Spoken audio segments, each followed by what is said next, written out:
What's up, guys? Coach Eric here. Coach Brandon.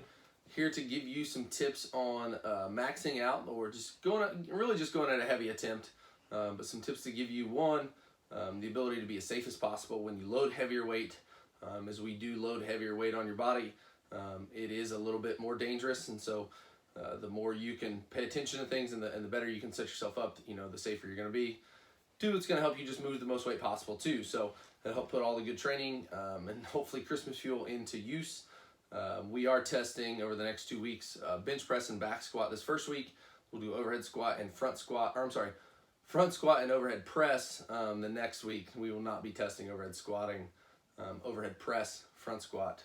So a lot of these are going to go together for all of them, but we will towards the end have some more cues that go a little more individually. And a lot of them will kind of group together as we go, so we'll try not to go into too much detail early with things. If you pay attention throughout, it'll make more sense as we go, that all this stuff does kind of align as you go, but that's why it's really important. For our first tip is to treat every set like it's a 1 rep max attempt, right? Exactly. I know you've heard both of us say that to multiple people many times during class, but from your empty barbell set when we are doing our warm-up all the way up to when we get to that 100+% set, really emphasize treating that like it is your 1 rep max attempt. So emphasize that bracing even when you don't feel like you need to with the empty bar. It's just going to help prime you and get you ready for that lift once we do get up to that 100% or more. Yeah, and when you're doing that, one of the biggest things we need to do, this leads into our next point, is making sure you're prioritizing your spinal position or spinal posture. It's going to be a little bit different for each lift. In an overhead press, we do want to keep a relatively, straight or neutral position. You'll have maybe a slight arch by pulling the shoulder blades down, but keeping the ribs engaged. We don't want to arch too much. A bench press, you will get a little more of an arch by driving into the bench, but a back squat and a front squat, we want to keep more of that neutral spine position.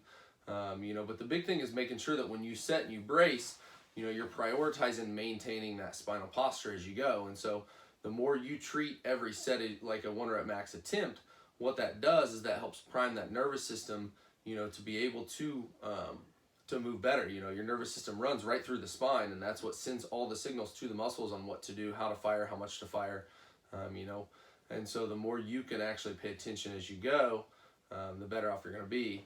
I think that leads us right to number 3. Yep, which is emphasize using as many muscle groups as you possibly can. Take tomorrow with the bench press. Obviously, the main movers of the bench press is going to be your chest, your shoulders, and your triceps. But when we can emphasize engaging our lats into the bench, and even going as far as creating that foot pressure to emphasize even just a little bit of leg drive into the bench press. Driving the hips in the bench, connecting all that together. All of that's going to equate to you not only lifting more weight, but doing it more efficiently and safer. So the more muscle groups you can use aside from the main movers of that particular movement, the better off you're going to be. And that's with any movement that we do, whether it's a max or not. Any kind of heavy movement, the more muscle group you do, the easier that lift is going to be. Yeah, it spreads that load across out so it doesn't put so much tension or pressure onto that one muscle.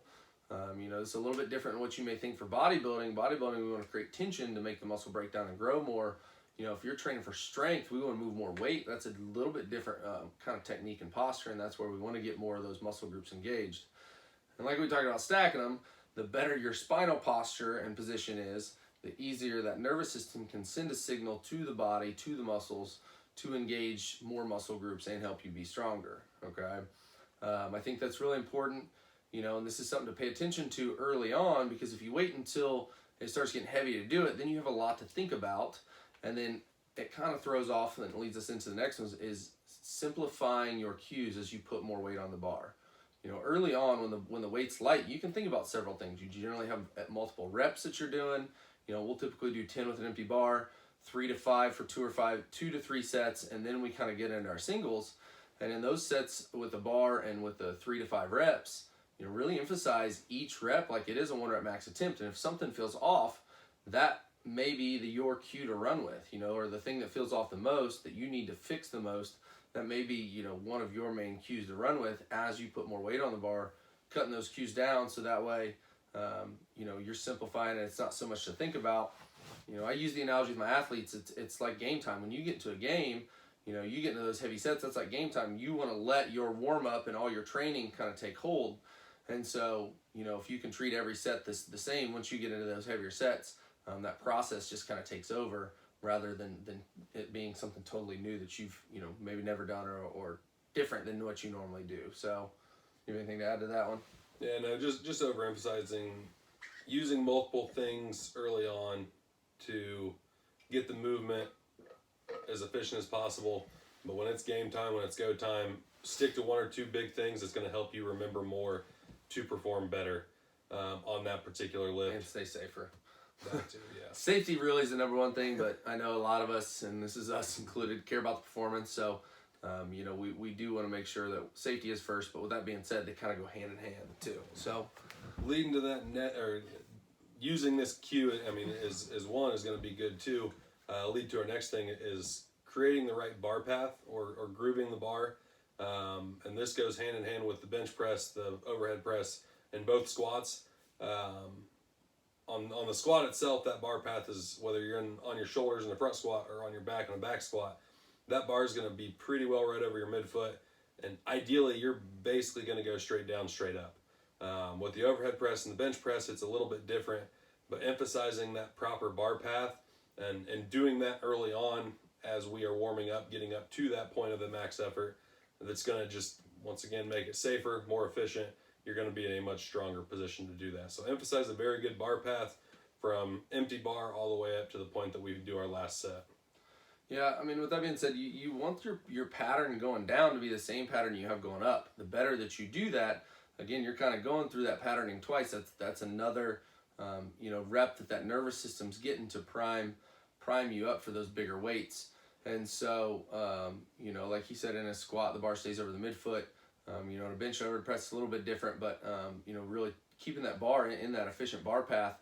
We'll go over a little bit more of those in class the day that you're teaching, but that helps you to, and like you said, engage the most muscle possible, but then just be really efficient. You know, in a squat, for instance, if I'm sitting back too far and my weight gets too far behind my midfoot, then I feel like I'm falling back, or I get too far into my heels and my toes come up. Vice versa, if that bar starts to get a little too much forward, I lean forward too much, or it's too much over my toes, your heels will come up, and you feel yourself pushing through your toes and the balls of your feet not to fall forward. The more that you can just engage in the floor and sit straight down with control, the better you're going to be able to drive straight up with control.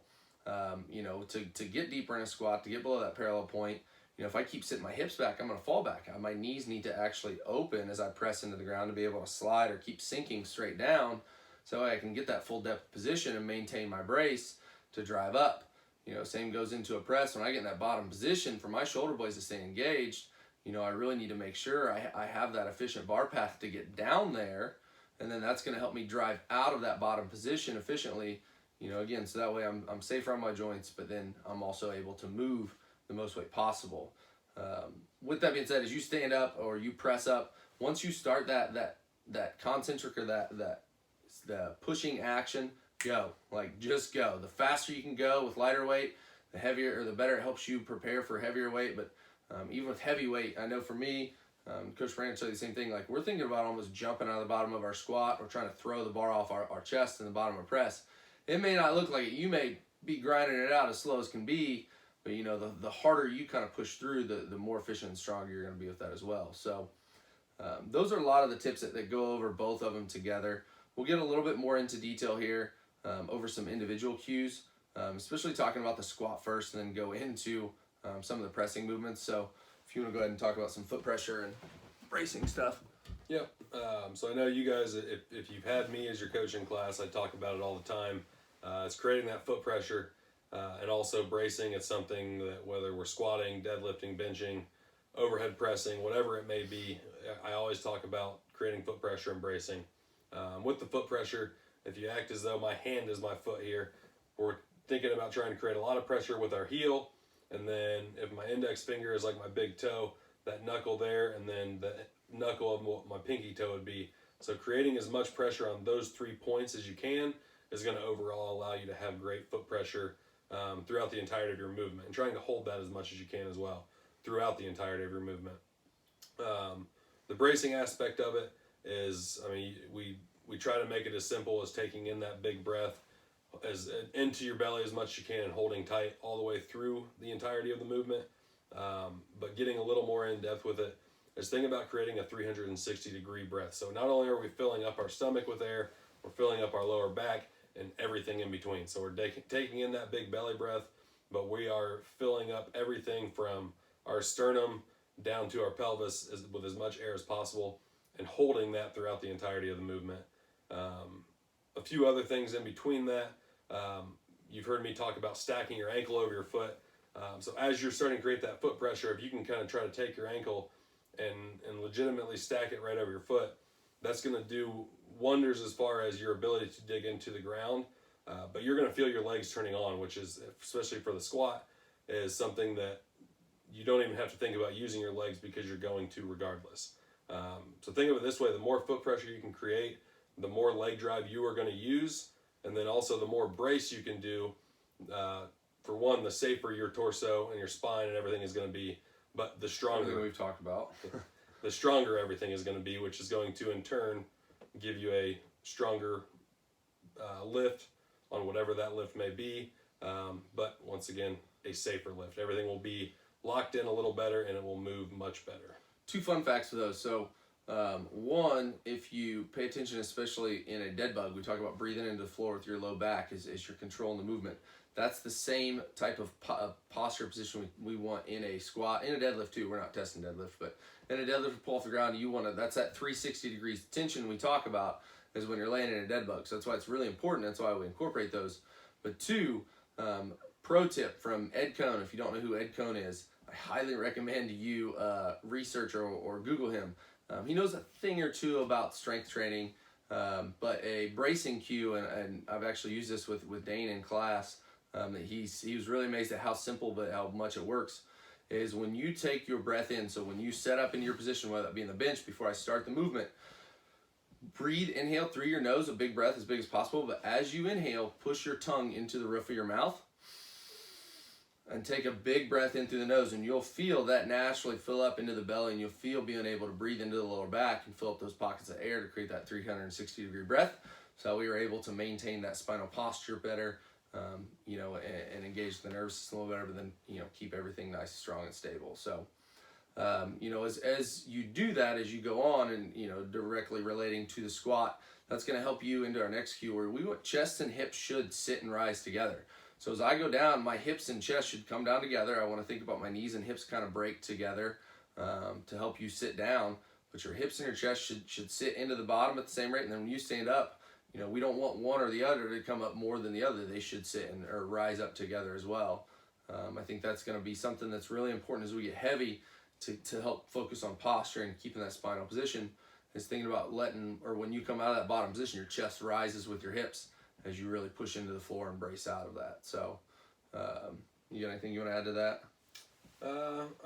Not really. It's that is pretty kind of self-explanatory. Also realize when you get to that heavy weight, they may be a little bit off, but the ideal factor is chest and hips going down and up together. When I squat, for one, my hips do usually come up a little bit early on a really heavy squat, but I emphasize trying to move them together. I'm trying to lock in everything to make it one smooth, fluid movement. But leading into the next thing is going to be more bench press specific.